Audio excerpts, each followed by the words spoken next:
Assalamu alaikum warahmatullah. Welcome to the MuslimEntrepreneur.com. Here I am your host for today, Umar Woj. I'm really excited to be with Sheikh Said here at the Sakina Center in Toronto. And we talk about success and what brings success, etc. I wanted today to have an Islamic perspective on that subject, very important subject for the Muslim entrepreneur here. So welcome, Sheikh. Thank you very much, and Allah subhanahu wa ta'ala reward you and give you a success that you are looking for. Inshallah, exactly. Now, the Sheikh is very well known all across the world, but especially here in the GTA for his leadership and his contribution. He also has a TV station as well, Sakina TV, and he's well traveled. Now, Sheikh, what do you think about success? Success is key word. When you hear success in Arabic, we call it al-falah. قَدْ أَفْلَحَ مَنْ تَزَكَّى. And Allah subhanahu wa ta'ala said, those who purify themselves, they are indeed successful. Everything that will لَعَلَّكُمْ تُفْلِحُونَ in the Quran, you will also, perhaps you will be successful if you do such and such. لَعَلَّكُمْ, perhaps you will be successful.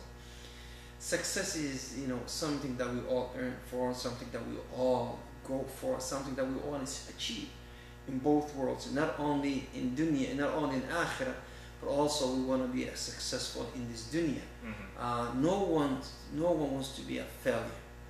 No one wants to be the last one. Everybody wants to be the first category. They want to be a sabiqun, they are the best of all creation. Okay. So we want to be those people.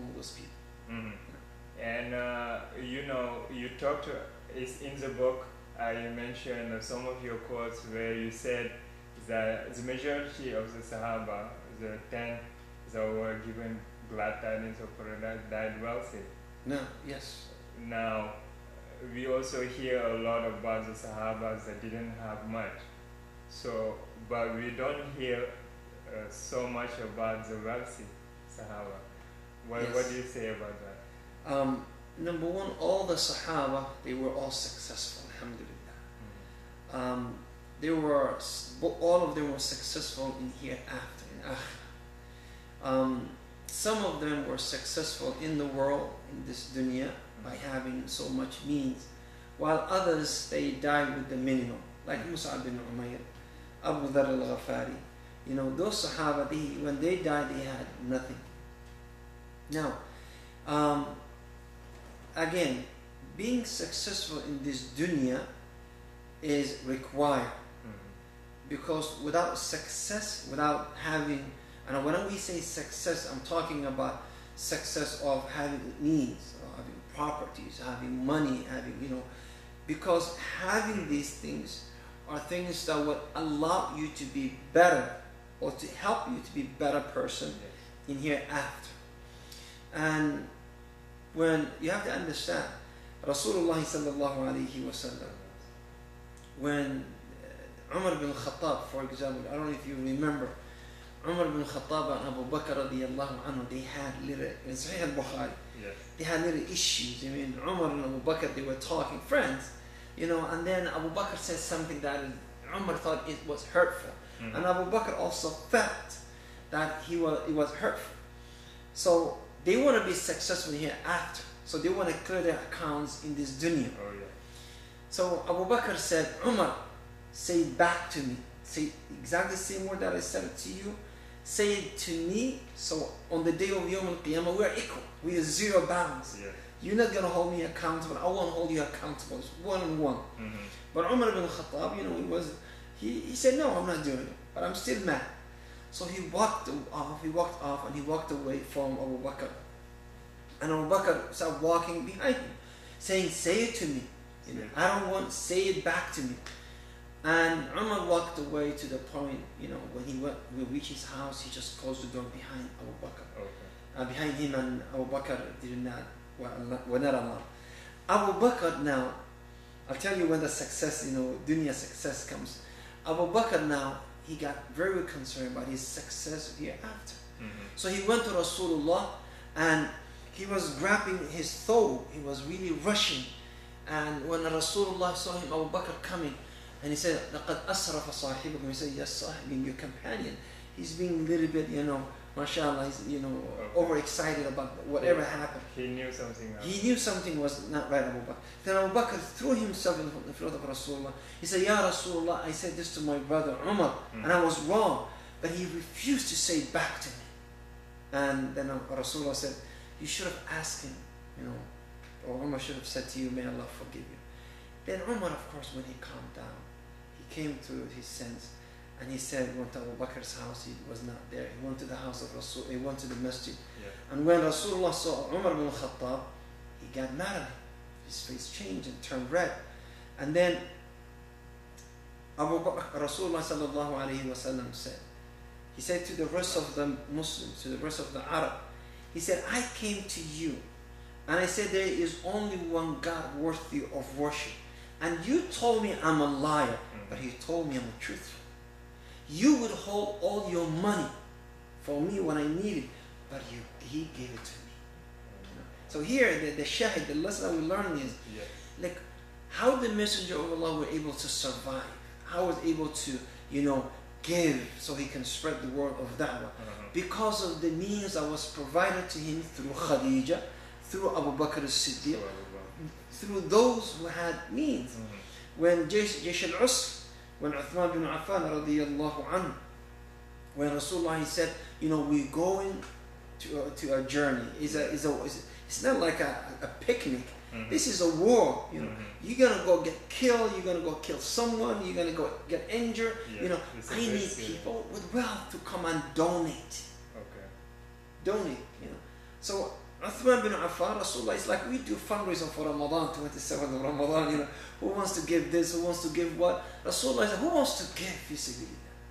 Then Uthman bin Affan radiyallahu anhu, he said, I'll give the Messenger of Allah 100 loaded camels, which means it has everything, food, weapons, it's loaded. It's like a 100 trucks. Oh, 100, not even trucks, one of those, military trucks that has all the ammunition, all that. And then the Messenger of Allah, he knew 100 is not enough. And then he continued. And then Uthman bin Affan, he came from the other angle and said, another 100 Rasulullah. And then the third, another 100, all Uthman. Look, it was from the wealth of Uthman. And then that's when the Messenger of Allah said, ما ضر عثمان ما فعل بعد. Nothing would harm Uthman after today, because he purchased his Jannah with his means. In Abdurrahman bin Auf, one of the Ashara Mubashirin bil Jannah. In the Athar we have that he bought 1,000 camels into the city of Medina, to the point that some of the Sahaba in the city, they thought there's an earthquake. And that's, imagine one little city and that was moving that much, 1,000 camels walking towards the city. And then after, when he reached there, he said, all of this is a sadaqah. Oh, he gave it all away. All of it. See, if you poor, you won't be able to do this. You won't be able to build a masajid. You won't be able to help the needy. You won't be able to prepare these, people to be a da'is. And this the alim Abdullah ibn Mubarak. Abdullah ibn Mubarak, he had the greatest scholar of his time, and he himself was a scholar. But he was not a scholar who would sit and teach in a halqa. You know why? He would not sit. He would not sit much of the time, even though he was a muhaddith, he was one of the greatest scholars. You know why? He was a businessman. And he used to say, not for the love of business that I'm doing business. No, he said, because I'm sponsoring so many hundreds of scholars to teach. Okay. So he rather making money, not for himself. So he can take this money, give this alim, great scholar. Okay. Give this another great scholar. I said, you don't get up in the morning, try to earn your living. Yes. I'll give you a full salary. Focus on teaching. Let me be the one who's earning for you and the rest, and for myself. So why the Sahaba were successful in both worlds? they understood the purpose of this means, the purpose of wealth, which is, something that can really take you to the highest level of Jannah. Yeah. That you can use it as a tool to help yourself, to help others, to help the deen of Allah, to make sure that the deen of Allah reaches the highest level. Mm-hmm. At the same time, with the same wealth, it can take you to the lowest level of Jahannam, like Qarun. Yes, another example. Another example, but they had means, but this one used for filthy things, while this used for the honorable, things for Jannah. So what I'm saying is that, as a Muslim, as the Nabi sallallahu alayhi wa sallam, what did he say? He said, "Al-yad al-ulya khayrun min al-yad al-sufla." The upper hand is better than the lower hand. Yeah. So, as a Muslim, you should always have the upper hand, which means the giving hand is better than the receiving hand. Mm-hmm. So when we become successful, when we become wealthy, if we become this wealth, it will allow it to consume us. And then I'm worried about my car, I'm worrying about my house, I'm worrying about what kind of outfit I'm wearing. Then now you became a slave of that. So you have to have the wealth, but in order to give it away. Partly. In order to use it as a means, vehicle. Yes. See, the hadith of Nabi sallallahu alayhi wa sallam says, Allah chooses certain servants and He gives them the blessing. He gives them the ni'mah. Why? So they can benefit others. The Messenger of Allah said, the day that they start benefiting others, then Allah will take that away from them. Okay. You understand? Yes. So you are a vehicle, you are means to provide for others. Yes. So when you become unintelligent, you become narrow-minded and say, it's all mine, it's all mine, it's all mine, it's not for anyone else, then Allah says, no. Give it to someone else. So really wealth is just a channel. A channel. And how much service you giving to other people. So and that's what the Messenger of Allah said. More you give, more you get. How much should we be giving? As a matter of fact, the question should be, how much should I desire to get? Okay. It's all about how much you want to get. It's not how much you should give. How much, because if you give $1, Allah promises you 10. Yes. If you give 10, Allah promises you 100. And that's how it goes. So it's like, how much should I anticipate getting from Allah? How much should I desire getting from Allah? One of the best people that I've met in terms of giving is an old man who had nothing, but he learned the secret of success, the secret of falah. And the secret of falah, he said, I said, what is it? I thought he's going to tell me, you got to save it before you invest. You got to invest it smart. Okay. You got to, make sure you invest your money in the right channels. You make sure what it was selling in the market. What was he doing? What was his activity? He learned that the secret of success is giving. Not keeping. So this man, he is a millionaire, if not a billionaire. I'm talking about he has if hundreds of millions of dollars. Okay, mashallah. Cannot count his money. Yeah. He has not a single degree. It's not like you, PhD, like at this degree. It's none of us. But he is so wealthy. I'm saying, how do you do it? He can hardly read or write. He's saying, I learned to give. And I test every time I give, I get more. Yes, so I said, wait a second. Why am I not intelligent enough to give more so I can get, minimum 10 times more of what I give? Right now, brother, if you sit with Bill Gates, or if you sit with any of those, successful people, and you say to them, and he says to you, whatever you invest with me, whatever you invest, I guarantee you 10% increase.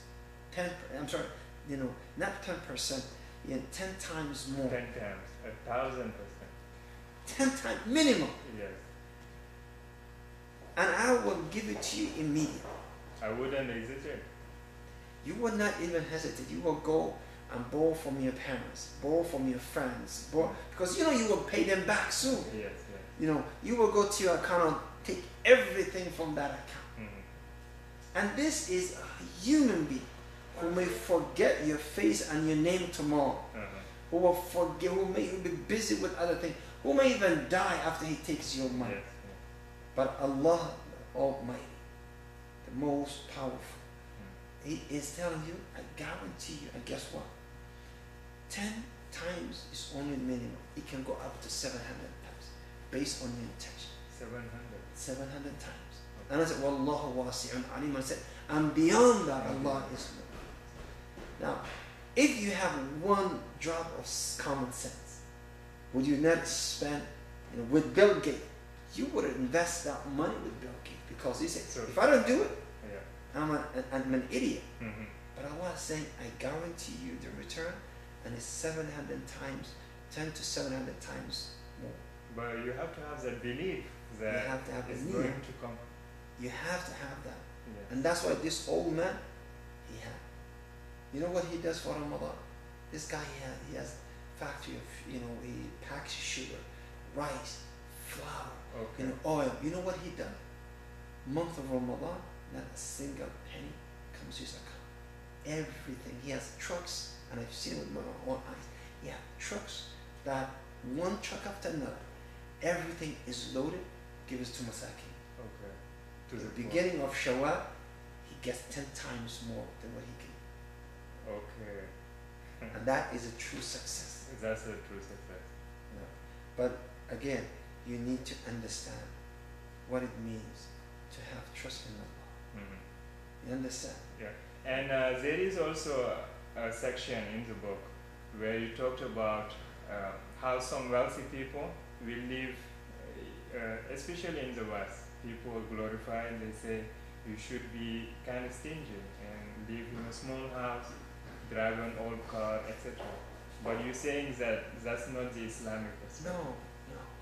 No. Islamic, from the happiness the Messenger of Allah, or from the happiness of this life, is for you to live in a spacious house, for you to ride the best mount. And those days it were camels, cows, horses. So, from the happiness is to have a good wife. These three things. Okay. And also they are from the miserable of our life is to live in a tight house, to drive or to have the most, simplest vehicle, and to have the worst wives. That's also from the misery of this life. That's true. And the Messenger of Allah said, Allah likes to see His ni'mah upon His servant. Okay. Now, if I'm rich, but I'm wearing a patch, thobes, and I'm just have a little, and I'm sitting, there's nothing wrong being humble. Yes. Don't get confused. I'm not saying that you gotta drive, Ferrari, or drive, Porsche, and then you just say, no, I don't want to sit with you. Yeah. No, that's arrogance. That's where you lose the blessings of Allah. But you come and you feed the people. You say Allah has given. Go ahead, eat. Make miskin eat. Go. What would you want? Go. Yes. Friend of mine, Lisa used to meet Allah when he was once upon a time. It's Hakim al-Ajwan. I don't know if you know him. He used to play NBA. No. I don't know. What's his background? He's used to be a basketball player. Oh yeah. NBA basketball player. And subhanallah, look, once he saw this Somali man with, simple in America. It's number of kids trying to play basketball. Yes, because so he's trying to go home, leaving from masjid home. And then Hakim said, "Get out, I'll give you a ride." He gave him the ride. He said, "Where's your car?" He said, "I don't have a car." And I walked to the masjid. Hakim turns, gets to the car dealer, gives him a minivan. Now come to the masjid. Oh, he bought him a minivan. Okay. Now that is a success. Yeah. Not to brag, no, but that is how you should use your money. So if Allah gives you, Allah wants you to give it to the people. And say this is from the ni'mah of Allah subhanahu wa ta'ala. When Nabi sallallahu alayhi wa sallam, his camel was the best camel of his time. Okay. Al-Qaswa. Everybody knew It was fast. it was the fastest, the strongest camel. The Messenger of Allah didn't say, you know, I'm Rasulullah, you know, I should be humble. Give me the lean, the old, sick, lean camel. Yeah. You know, I'll be the last one. You know, no, he had the best camel. The best camel. And they used to race, and his camel always used to win. Okay. You understand? So, if you can, then buy the best camel. If you can afford from halal resources, I'm not saying get a mortgage house from the bank and say, oh, look, Allah bless me. No, go and get that best house. Yes, yes. That's how it should be. Exactly. Now that is a success. Absolutely. Now, last question. It's about the law of attraction. I don't know if you hear about it. In the West, it is a philosophy that says that if you think negatively, you will get negative results. So, for example, if someone is thinking about disease all the time, then they tend to have that disease. What do you say about that? It's not true. It's not true. As a matter of fact, when I want the best, I think of the worst. Like, if I want, you know, I say, okay, Brother Umar is not going to show up for the interview. He's not coming. You know, I think the worst. Then you come. Okay. I prepare myself for the worst. And usually it happens the opposite, you know. They tell you if you think positive, always, you know. I was listening to one of these ladies, and she's saying, you know, this guy was, you know, thinking about, you know, I want to see a feather. I have to have a feather, you know. And then a feather landed in front of. Wait, that's nonsense, you know. But on the other side, Islam is all about being positive. Don't be negative. Yes. You know. Even if I see you doing something bad, Islam is saying, no, don't think bad about it. You know, think positive about it. Think positive about your brother. About everyone. See, think positive about, if your neighbor who's not Muslim, you've never seen him doing anything bad. You know, you found a garbage in front of your house. You say, oh, it must be a mistake, or you know, something happened. You know, don't think negative of people. That's what Islam says. Husn al-dhan, good thought of everyone. You know, we should be not a negative people. We're not. Even the Messenger of Allah, when someone accepts Islam, or before someone accepts Islam, or if you see someone and he will ask their name, and their name is too negative, you say, no, your name is not that. Change your name. Change your name. Hassan, Ali bin Abi Talib, when his first child was born, which is the grandson of Rasulullah sallallahu. And Rasulullah comes to him in one of the, you know, narration. He said, "What did you name your son?" He said, "I named him Harb." Okay. What does Harb mean? War. It was a name that you know, it's Abu Sufyan and bin Harb. His name is war. So war was a aggressive name to show that you know we mean business. Yes.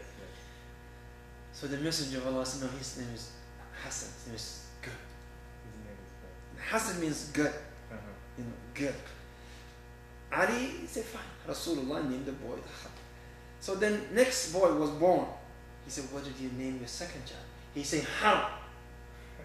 Again, he said, no, we'll name him Hussein. It means, you know, little good, you know, minor good. Because Hassan is good, you know, minor, you know, you can't have two Hassans. So, Messenger of Allah, but also if the person is overconfident, he would also change their name. If some of the persons, like one of the persons said, you know, my name is righteous. Okay. Say, no, you went too far. وَكَذَلِكَ جَعَلْنَاكُمْ أُمَّةً وَسَطًا. Allah said, we made you the middle path nation. So you have to be in the middle. You can't be too negative. Yes. You can't be too overconfident that you don't see exactly. Otherwise, you're gonna walk into the red zone of arrogancy and being proud of yourself. So Islam is not Islam. We have to be positive all the time. Positive with our spouses, positive with our children, positive with our job, positive with everyone, but not arrogant. And always have good thoughts and good ideas. Good ideas. Yeah. But just because you have bad ideas doesn't mean it will happen. We believe as Muslims everything is being written. Qadr. The Messenger of Allah said, رُفِعَ الْقَلْمُ وَجُفَّتِ الصُّحُفُ. He said the pen has been lifted and the page are dry. The page are dry. So if the page are dry, then there's nothing can be changed. Okay. So whatever, that's why I said whatever was to hit you will not miss you, and whatever was to miss you will never hit you. So don't, we don't say, oh my God, I have negative thoughts, therefore I got negative things, I got fired or my boss yell at me. None of that in Islam.